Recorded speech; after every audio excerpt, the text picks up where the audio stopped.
Hello guys, welcome back to be the topper. This is unit 5 of class 9 marketing and sales. अगर आपने मैंने unit 4 की भी जो वीडियोस बनाए हैं, अगर आप लोगों ने वो नहीं देखे हैं तो डेफिनेटली एक बार आप उनको चेकआउट कर सकते हो, क्योंकि काफ़ी बच्चे मुझे मैसेज कर रहे थे कि दीदी हमारा 8 मार्च को एग्जाम है, प्लीज़ वीडियोज़ बना दो। तो देखो यार, जो आपका चैप्टर 4 है वो पूरी तरीके से कंप्लीट नहीं हुआ है, बट क्योंकि ज़्यादातर बच्चे यूनिट 5 को डिमांड कर रहे थे तो मैं इसका वीडियो बना रही हूँ। तो अगर वीडियो आपको पसंद आए तो लाइक करना, चैनल पर अगर नए हो तो डेफिनेटली सब्सक्राइब करना, शेयर करना अपने फ्रेंड्स के साथ, क्योंकि यार देखो ऐसे कंटेंट ज़्यादा लोग बना नहीं रहे। मैं बना रही हूँ तो मुझे आपकी सपोर्ट की ज़रूरत पड़ेगी इसमें। एंड अपने यूनिट 5 पे आते हैं, activities in sales and marketing. तो देखो यार, इस चैप्टर में हमें बताया जाएगा कि जब हम सेल्स कर रहे होते हैं, जब हम मार्केटिंग कर रहे होते हैं, तो उसके बीच में क्या क्या एक्टिविटीज़ होती हैं, क्या क्या काम होता है, क्या क्या टास्क होता है जो सेल्समैन वगैरह को करना पड़ता है। ठीक है, तो अब इस चैप्टर को अगर मैं इंट्रोडक्शन पढ़ूँ उसका, selling is an art of winning hearts of consumer. Consumer का आपको दिल जीतना है अपने प्रोडक्ट से, अपनी बातों से तो फिर भी आप जीत ही लोगे, बट आपका प्रोडक्ट अगर अच्छा होता है ना तो वो बार बार आता है। एंड आपको कंज्यूमर को परसुएट करना है कि वो आपके प्रोडक्ट को यूज़ करे, आपकी सर्विसेज को यूज़ करे। बिकॉज अगर हम मार्केटिंग में देखें तो ये परहैप्स सबसे ज़्यादा इंपॉर्टेंट चीज़ होती है जो सेलिंग होती है। Selling is very very important, क्योंकि जब आप कंज्यूमर तक अपना सामान बेचते हो तभी आप रेवेन्यू जनरेट कर पाते हो। मतलब तभी जब वो सामान लेता है तभी तो वो पैसे देता है, तो उससे रेवेन्यू जनरेट होते हैं। एंड एक वो होता है कि भाई अगर जो बिजनेस है, अगर उसका सामान ज़्यादा से ज़्यादा बिकेगा, उसके लिए रेवेन्यू जनरेट होगा, तो जो फर्म है वो ज़्यादा दिनों तक वो बिजनेस को कर पाएगी। जैसे कि मैं आप लोगों को बोल रही हूँ कि मुझे सपोर्ट करो, बिकॉज मैं चाहती हूँ कि यार मैं आप लोगों के लिए ऐसा कंटेंट बनाती रहूँ, तो मुझे उसके लिए आपकी सपोर्ट की ज़रूरत पड़ेगी। Salesman act as a link between the firm and the customers for mutual gain, namely satisfaction to the buyer and profit to the seller. जो सेल्समैन होता है वो क्या करता है, एक लिंक की तरह काम करता है किसके बीच में, जो फर्म है एंड जो कस्टमर है। फर्म से सामान लिया एंड कस्टमर को दिया, ठीक है, क्या होता है, फर्म से सामान लिया एंड कस्टमर को दिया, एंड इस प्रोसेस में वो एक सेटिस्फाई करने की कोशिश कर रहा होता है। बायर को सेटिस्फैक्शन मिलना चाहिए, जो कस्टमर है जिसने सामान खरीदा है उसको सेटिस्फैक्शन मिलना चाहिए, उसको प्रोडक्ट या सर्विस को यूज़ करके अच्छा लगना चाहिए। एंड जो सेलर है, जो फर्म उसको बेच रही है, उसको प्रॉफिट मिलना चाहिए। जब ये दोनों चीज़ें होंगी तभी एक जो सेलिंग की एक्टिविटी है वो अच्छे तरीके से हो पाएगी। एक तरफ सेल्समैन का काम होता है कि उनको ज़्यादा से ज़्यादा जो वॉल्यूम है सेल्स का उसको इंक्रीज करना है, ज़्यादा से ज़्यादा सामान बेचना है, एंड कस्टमर को सेटिस्फाई भी उसको रखना है। ठीक है, in selling, be it personal selling, business to business customer, और कॉर्पोरेट सेलिंग, कितने कोई भी तरीके की सेलिंग आप ले लो। जो पर्सनल सेलिंग होती है, आई थिंक मैंने इसको चैप्टर 3 में आपके साथ डिस्कस किया है, तो अगर आपने वो वीडियोज़ नहीं देखे तो देख सकते हो, और आपको पता है तो बहुत अच्छी बात है। जो सेलिंग एक्टिविटीज़ होती हैं उसमें काफ़ी सारे प्रोसेसेस होते हैं, whereas non selling activities consist of preparation of daily sales report.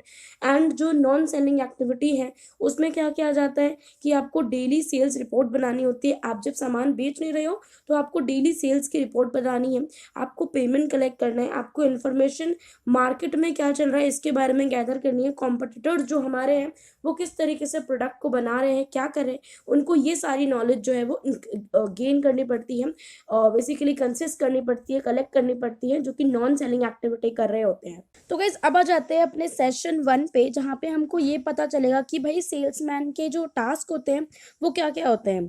तो अगर हम सेलिंग के एंडवर में देखें, मतलब जितना भी पूरा ये सेलिंग का होता है, वहाँ पे जो सेलर होते हैं, जो रिप्रेजेंटेटिव्स होते हैं, वो क्या कर रहे होते हैं, जो भी प्रोस्पेक्टिव बायर होता है, जो भी आपका सामान खरीद सकता है, तो उसको हम अपनी बातों से कन्विंस करने की कोशिश करते हैं कि देखो हमारा प्रोडक्ट अच्छा है, ताकि वो ये डिसाइड करे कि उसको आपका प्रोडक्ट खरीदना ही खरीदना है।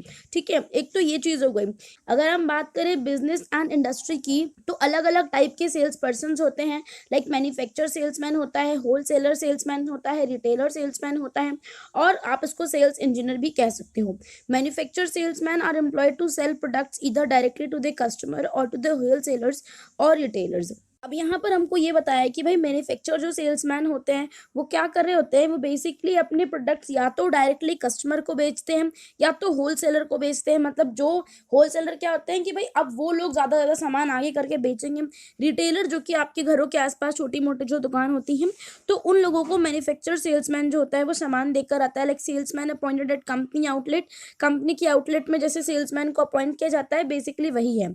ठीक है, अब आ जाते हैं होलसेलर सेल्समैन पे। होलसेलर सेल्समैन क्या करते हैं, ये रिटेल डीलर्स को कॉल करते हैं रेगुलर इंटरवल पे कि भाई रिटेल डीलर्स को अगर किसी सामान की ज़रूरत होगी तो हम अपनी शॉप से भिजवा देंगे, या फिर हमारा जो भी होलसेलर का पूरा जगह होती है मतलब वहाँ से रिटेल डीलर्स के पास सामान जाता है, प्रोडक्ट जाते हैं। एंड ये लोग बीच बीच में उनको कॉल करके या फ़ोन पे मतलब बताते रहते हैं कि कौन कौन से नए प्रोडक्ट्स आए हैं, उनको सिलेक्शन में हेल्प हो जाती है। एंड वो ये भी बोलते हैं कि भाई ऑर्डर्स बुक कर दो ताकि हम आपके पास टाइम से सामान लेकर आ जाएं। जो रिटेलर सेल्समैन होते हैं वो दो तरीके के होते हैं। एक तो होता है काउंटर सेल्समैन, जो कि भाई काउंटर पे खड़ा होता है एंड वहाँ पे कस्टमर्स कॉल करते हैं, पूछते हैं किसी भी चीज़ के बारे में, तो वहाँ पर जो काउंटर सेल्समैन होते हैं वो कस्टमर को कॉल पर अटेंड करता है, ठीक है। और दूसरा जो टाइप होता है हमारा रिटेलर सेल्समैन में, वो होता है outdoor salesman.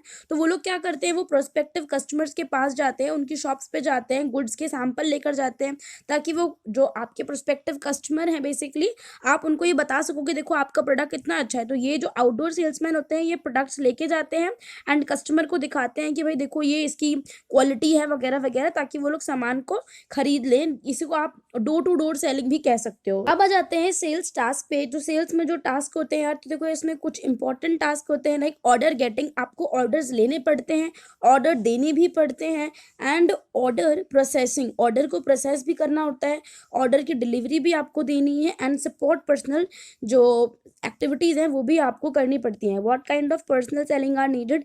Basic sales task क्या होते हैं, order getting, order taking and supporting. Order getting and order taking क्या होता है, इसके ऊपर आते हैं अब कि ऑर्डर प्लेस होने से पहले जो सेल्समैन होता है वो क्रिएटिव सेलिंग कर रहा होता है।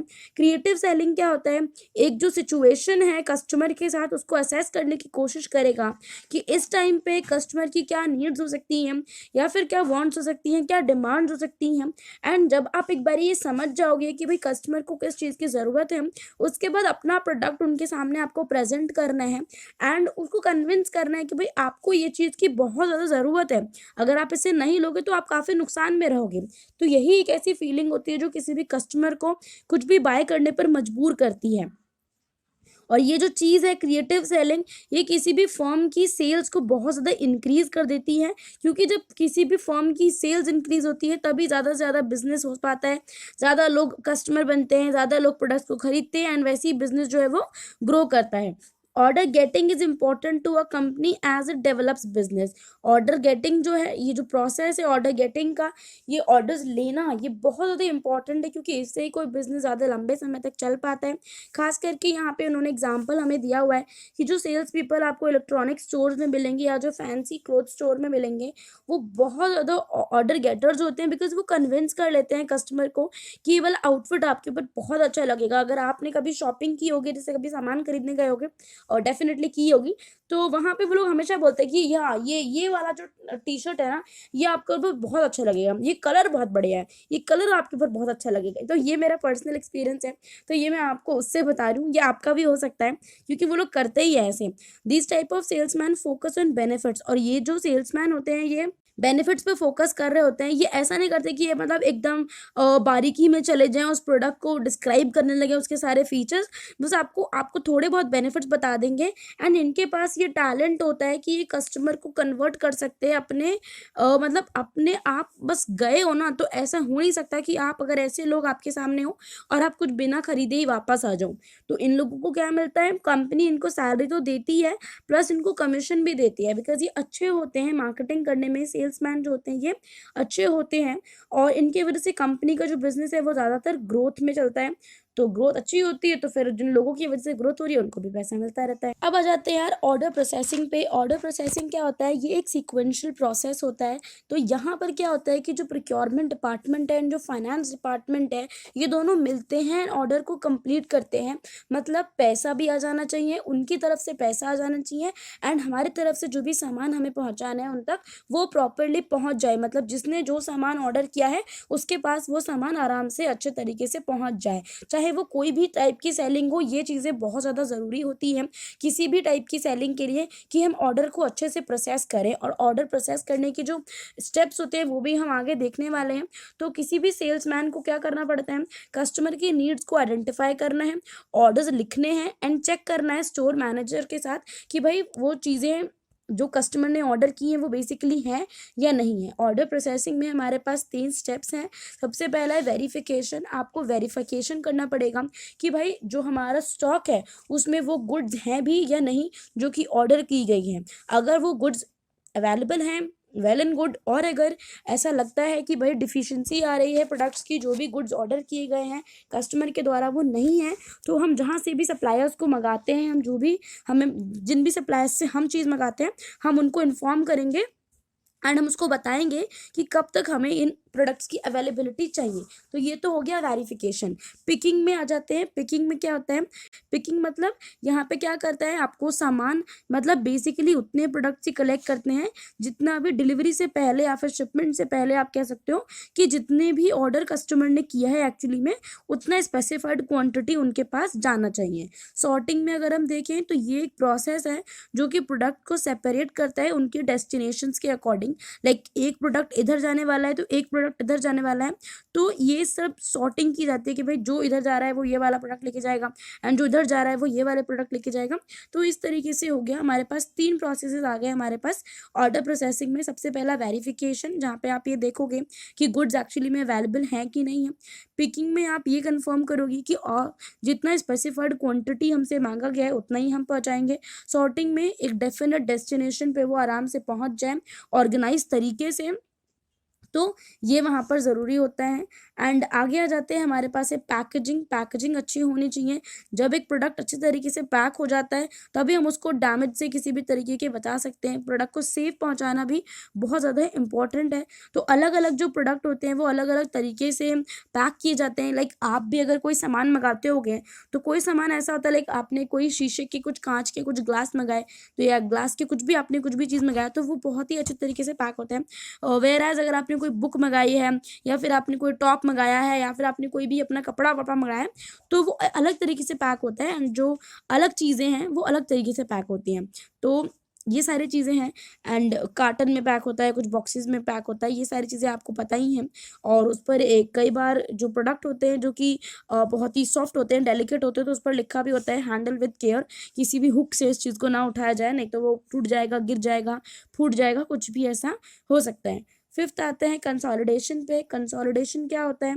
जब प्रोडक्ट पैकेज हो चुकी है, उनकी पैकेजिंग हो चुकी है, पैक हो चुके हैं, रेडी हो चुके हैं, दे आर जॉइंड और stack together for delivery near billing counter. उन सबको इकट्ठा किया जाता है बिलिंग काउंटर के पास कि भाई इस बंदे ने 100 चीज़ ये मंगाई थी, 100 चीज़ ये मंगाई थी, मान लो वो अलग अलग कार्टन्स में हैं, तो वो सारे कार्टन्स बिलिंग काउंटर के पास पहुंचेंगे, एक साथ उनको स्टैक किया जाता है वहाँ पे।